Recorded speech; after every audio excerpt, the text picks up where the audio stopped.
so cool. Oh, it does make a noise.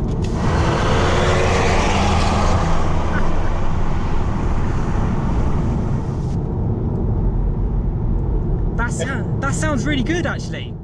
Hi there guys, Sam here, welcome back to another video. You join me once again in my Mk7 Golf R to talk a little bit around the Golf 8 R, a review I did last week. Please check that out from the link above. And yeah, to talk a little bit around that, comparing it to the Mk7, and yeah, sharing a bit of my thoughts, a little bit of like behind the scenes of some extra footage I kind of did on the day. So let's get straight into this one. So first of all, I'm going to straight away start by showing some clips in the Golf 8 R whilst I was driving this car. Just a couple of side-by-side kind of shots, sort of comparing the speed between the two cars. Not something that's massively my thing, but something I know a lot of people are interested in. So yeah, and I was actually quite surprised, to be fair. But yeah, I'll show those clips and then we can kind of discuss them and go from there. So yeah, enjoy the clips. So yeah, go for it. So I'm third gear, 30 miles an hour. Let's give it a go. Okay. 3, 2, 1, go. Go, go, go, go, go, go, go, go, go. Alright, stop, there we go. You know what? That was actually pretty close. I know. I was surprised. So that was, yeah, I was third gear, never changed. You definitely pulled away. Slightly. Just slightly. That was in traction, sport and Nürburgring mode. Okay. So that the gears were like revving up already. 3, 2, 1, go. Go. Oh, that's yeah, you got me. Yeah, so you know what, I expected it to just disappear. Yeah. But if you're in the right gear, that's not too bad. I'm quite surprised, actually. I guess when you're actually doing these kind of things, you don't realise the difference in speed. You expect that to be next level. Yeah, go alongside, and I mean, if you want, do top gear, so 7th, and I'll be in 6th, and we'll just see what happens. So 60 miles an hour and put our foot down, because that should show. Yeah, that should show torque. Yeah, right. 3, 2, 1, go. Oh, right. And was that 7th? Yeah, that was at 7th. That's sorry. Okay. That took off. Oh, I like the indicators. That looks pretty cool. Oh, was that a pop? Yeah. Proper bangs. I wasn't missing the Aquapovic exhaust. You know, it sounds good. Yeah, it's gonna be. Oh no, it's not red light. Yeah, keep going right. Keep going right. I'm in 2nd, if that helps. Oh, it's red. So yeah, I'll go left-hand lane, and then you want to just floor it basically. Okay, no worries. So head off straight basically, and we'll go from there. I'm in first. So 3, 2, 1, go. Let's go. Oh fucking hell! You left me for dead.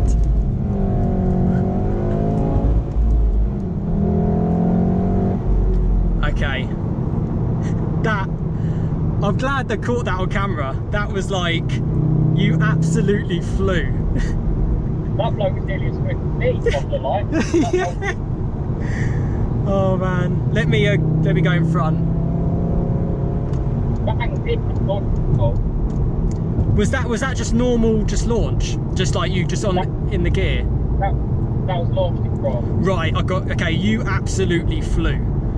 All I saw was the dust spinning up from the rear wheels.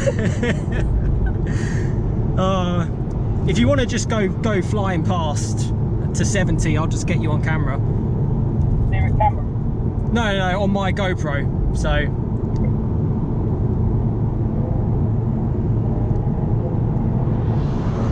Jeez.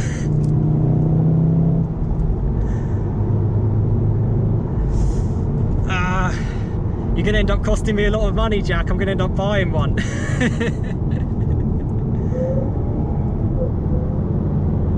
Okay, so I can hear the sounds imposer in your car. I can't hear that from where I'm at. Wow, so cool. Oh, it does make a noise.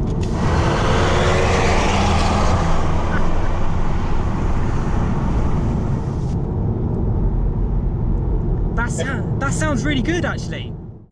So let's it makes a proper bang. The camera's never going to catch the audio, but I'll have to explain it. Right, yeah, and just go right all the way around. It would be this one on the left when you get off. Okay. So let's just go once round this roundabout. Oh no, where are you going? I thought you meant right. We'll come back round. Yeah, go. Oh, I see. Yeah, right. Yeah, that's all right, mate. I got you anyway. I got you flying off. I'm going to disappear into the services. So yes, I hope you enjoyed those. Yeah, really enjoyable day. I can't thank the owner enough for giving me that kind of opportunity to drive his like 460 mile old Golf 8 R. He'd only actually had it a few days. In between that time, he'd actually he'd changed the tyres for Michelin PS4S's, he'd tinted the windows, and then like a day later gave me the opportunity to drive it. And they were just such a great bunch of people to speak to actually, and exactly what this channel's all about really. It's just a community channel, real world people, hard-working people, and yeah, I couldn't have, I'm still pinching myself right now to be honest that it even happened. So that was really cool. And actually, off the back of that, there has been more opportunities. People have reached out to me on Instagram to sort of allow me to try their car. I had the chance, it was today, I was going to be driving a GTI Club Sport. Sadly, there's been some issues around that, which I will explain more, which I'm not that happy with. The owners shouldn't be that happy with either, particularly on a car that's about 1,000 miles old and yeah, quite new. You know, you spent £37,000 on a car. Yeah, but I can discuss that a little bit more in the first drive. We've reorganised it for next week, so you'll see that in next week's video, hopefully, fingers crossed. I never like to guarantee anything until it actually happens, as I try to get past these bikers. And actually, just going a little bit on a tangent, the reason for that is when I had around 200 subscribers, it was around about that time a couple of years ago, I watched a video from a channel called Love Cars. At the time they had about 40,000 subscribers, and they did a test with a Golf R against its rivals. They did like a trio test, but they did it in a Golf R estate, and I was kind of like, I replied back and I said, you know, it'd be good if you could try the hatch, and you know, if you're saying it's not that engaging, why not try the manual? And I did that, and we got talking. I talked to Paul, the guy who kind of runs Love Cars, and you know, we were like, you know, can Tiff Nadell drive my Golf R, my Mk7 Golf R? And I was so excited. We were going back and forth, and it was all sorted, and it was about a day before it was going to happen. I was going to head down to Bristol, taking the day off work and everything. And it turned out Tiff had some other commitments. I mean, they pay him basically to do these reviews, so his time is quite it's quite precious.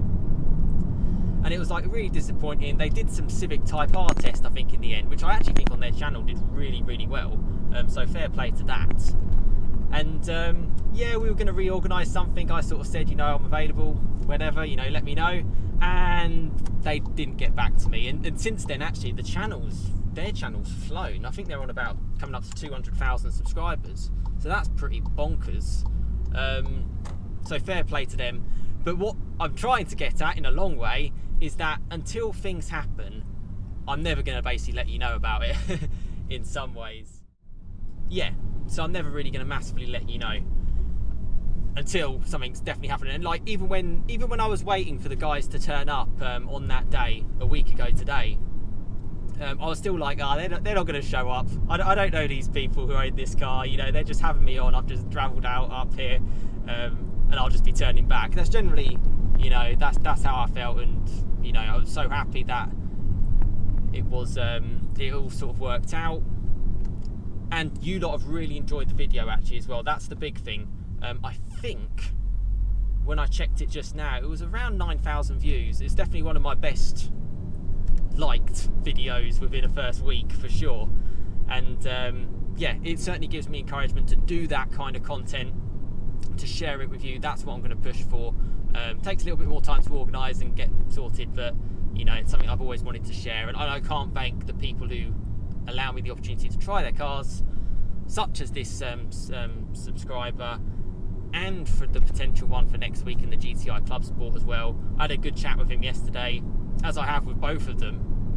They're just great people, you know, they're just normal, hard-working people, and that's kind of what I feel like the GTIs and the Rs are all about. So I'm looking forward to showing you my first drive on that, around the same roads as well, so it'll be a good back-to-back comparison as well, which I can kind of share with you. So that should be great, but you never know. Let's hope it all goes ahead and all happens. That would be really great to share with you all. And yeah, if you like, share, subscribe, that allows the opportunities. That's all you literally have to do. And reach out to me on Instagram if you have a car that you see on my channel that I talk about a lot.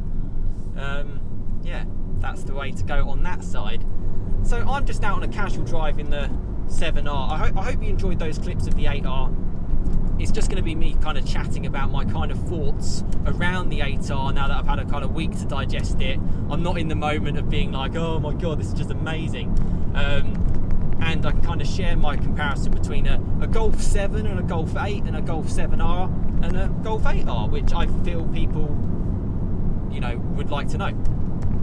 First thing I have to say is, you know, it matched my expectations, and I'd built this car up a lot for myself and on the channel.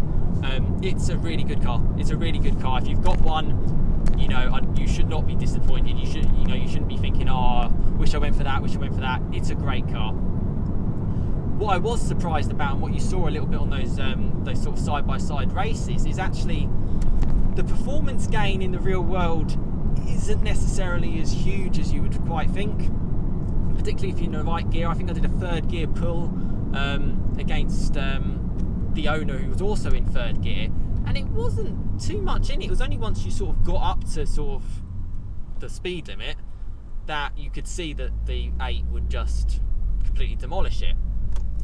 So good effort from the 7, particularly as mine's a manual. You know, I'm sure a DSG, you know, it's gonna be quicker. So yeah, that's just that.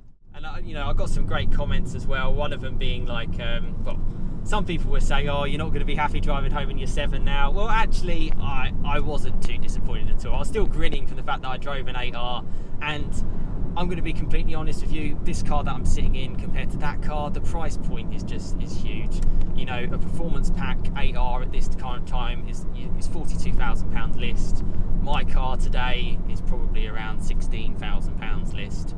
I mean, that's a huge difference in price. So I wasn't exactly too disappointed. And again, if you're in a position where you have a 7 and you're thinking, should I go for the 8? The improvements are there, but they're very, very small. That's all I will say. It's a very familiar package. The moment I drove it, easily recognisable engine. The noises were exactly the same. You know, the car felt very similar in kind of the way it drove, to a degree, particularly at road speeds. I wasn't seeing like this huge drastic change.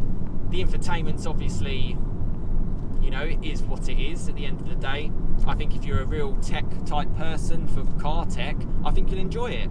And even if you're not, it'll just take a bit of time for you to get used to, and then you've got a cracking little car to enjoy and to get used to, that's for sure. The one thing I will say, having not spent that much time in automatics and DSGs and stuff like that, having a manual car, as you can see at the moment, was how, what's the way to say it, how easy it was to go fast, how easy it was to kind of get to quite high up in the car's limits without really that much effort. I mean, I'd never even sat in a Golf 8, and I'd barely sat in an automatic for a while. So yeah, that was a bit of a surprise. Yeah, it was, I don't know if that's what everyone wants. It's certainly not necessarily what I would want, because I like a bit of a challenge. You know, I like kind of testing myself, and I think the unpredictability of a manual gearbox and the simplicity of it makes it fun. So that would be the big thing about it. Was I missing the fact that I didn't have a manual in the 8R. You can get it in America, by the way. You can't get it in Europe in a manual. I don't know. I suppose if I was just driving around in automatics, I'd probably be saying, oh, I wish it had a manual. But because I drive this manual all the time, I was actually it's quite refreshing to drive an automatic. So you've got to see it from my eyes. That's how I kind of felt. Maybe I'll see differently with the GTI Club Sport. Maybe that's more suited to a manual gearbox than the R. Now we're just coming past Porsche Hatfield, which, if you are a follower of automotive YouTube content, you would know that Shmee150 just picked up his 718 Cayman GT4 from here. That was sort of shown on his channel yesterday or 2 days ago from when I put up this video. So massive congratulations to him, massive heads up, insanely intelligent person to be able to get a business working for your passion and yeah, being able to do things like that. So fair play to him. The reason why I bring that up is not only because we're just driving past it, we're also driving past McLaren as well. It's because I'm actually driving a 718 GT4 in about a month's time, and a bit of a part 2 follow on from a video I did last year on the 981 GT4. So yeah, if you like your Porsche content, I will be doing a video on that, albeit a little bit restrictive because they're a little bit iffy on filming, so I'm just gonna have to film what I can and yeah, share my thoughts on that. So that's that out the way. Looking forward to trying the 718 GT4. I think it's amazing. Some pretty cracking cars here as well, actually. So Golf 8 versus Golf 7. If the thing I love about these cars is they're family orientated cars, as well as enthusiast cars, as well as single ordinary people cars. They suit absolutely everyone. The R is the best of the bunch, from my current opinion at the moment, because it's able to do everything. Rain or shine, it will deliver and it will look after you. You know, you can get a furl roof rack on it and you probably have enough space. Yeah, it will do what you need. I don't like the cost cutting. I'll put up a clip now of, well, just first of all, under the engine. Don't look that any different, to be honest. I think it's got a bigger turbo and a bit of a revised revision on the E888. It's an Evo 4 guys car, but it's not like, yeah, that much different. You have a gas strut to lift it instead of a, you know, you have a gas strut to lift this instead of a manual little clip-on thing, which takes away from a bit of the premium feel and is a bit of a faff. Particularly if you know, even basic things like screen wash and stuff like that, it's a little bit more of a faff, but not the end of the world. I don't like how they've taken away the underfloor storage. I don't like how they've taken away the storage here. I don't like how they've taken the sun visor storage there. And the reason why for that is because I think these cars are to be used, to be enjoyed, to be loved, to be taken on trips, to be, you know, taken on the commute, to take the kids to school. And, you know, I just reckon that these kind of things, I personally would miss them, and I think you'd miss them too. So as a result of that, it's not an upgrade not having them. So those things are not as good as the 7. That's just my opinion. I like how this car works. It does not let me down. I never get in it and think, there's going to be a software update that's going to mess everything up, or it's going to break down on me. It just works. I just fear a little bit with the 8 being so new at the moment, as I've found out speaking to the owner of the GTI Club Sport. Problems may arise, and life is very short, and you don't really want to be wasting your time faffing around, you know, just with stuff when you can just enjoy a car. You know, it's a gorgeous day today. You know, the owner could be enjoying his GTI Club Sport, and I could also be sharing a video with you on the GTI Club Sport, but it's not to be. Would I go for an 8 over a 7? I think money talks. I reckon you could get a great deal on a 7, and I think you would be happy with a 7 getting it used personally. You know, you could even get a fully spec'd to the max Golf 7 R, Acroprovich exhaust, pan roof, dynamic chassis control, the works, and you're still probably looking at £10,000 to £15,000 less than even just a car, an 8R with a performance pack. It's a lot of money, and that 7 isn't going to lose as much money as the 8. So, yeah, I think money talks. I've shockingly seen some Golf 8 Rs with pretty much fully spec'd without the performance pack. I think it's from SSC Performance or something like that. Some performance specialist dealer who's put the Golf 8 R up for £52,000 on their site, which I just think is absolutely disgraceful. Genuinely, I mean, don't pay £52,000 for a Golf. I mean, geez, £52,000. I can tell you for a fact that car is not worth £52,000. So don't pay £52,000 for it, please. And I think actually the lower you get it and the more careful you are of your options. I think the performance pack, I personally liked it. Some people may disagree, but I thought it made the car. I wasn't too fussed about the rest. You know, I'm sure you can get more tech. I'm sure you can get, you know, dynamic chassis control might make things better. Leather seats, I like cloth seats, so it's all personal preference really. Apologies if this is just like a rambling section of me talking, but that's kind of what this is. This is just me sort of sharing a little bit of thoughts, hopefully giving you a little bit more insight to kind of think if you're on the cusp, or maybe you've watched that video and you're sort of thinking, I'm not so sure, Sam, but you know, you might think differently on a different day. Well, I generally am not thinking differently on a different day. It's a car that you can be happy with. So it's short, it's horses for courses. The one main thing that I want you to take away from this video, if you've got this far into it, is you are splitting hairs in terms of the difference between new cars now. I think they've hit a level where they are just, you know, brilliant. They're all absolutely brilliant. And I think the default choice is a Golf, because I think they're, you know, they do what they say on the tin. Brilliant cars. You know, even the owner of the 7R, when I was chatting to them, they came from of the 8R, sorry. They came from a 2019 7R, and they had it with stage 1, and they said the performance was about the same. I mean, would I go from one over the other? It's so difficult. It really is, and that's why I'm humming and hawing. I think it's a great car. I just think it all just depends on your circumstances. It's literally as simple as that. But I think price is a big sort of decision in what you need to make. And you know, the 7 is extremely good value right now. Extremely good value. And that I can't get away from that. One thing I will say is when that 8, when he pulled up, my face, I was just like, that looks stunning. And that's something I won't forget for sure. And you know, hopefully more content with them as well to come. Definitely. You know, a great bunch of people and a great car to allow me that opportunity. But yeah, hopefully you found some of this video useful. I know it's just me rambling a little bit disappointed I haven't got to driven the Club Sport GTI today.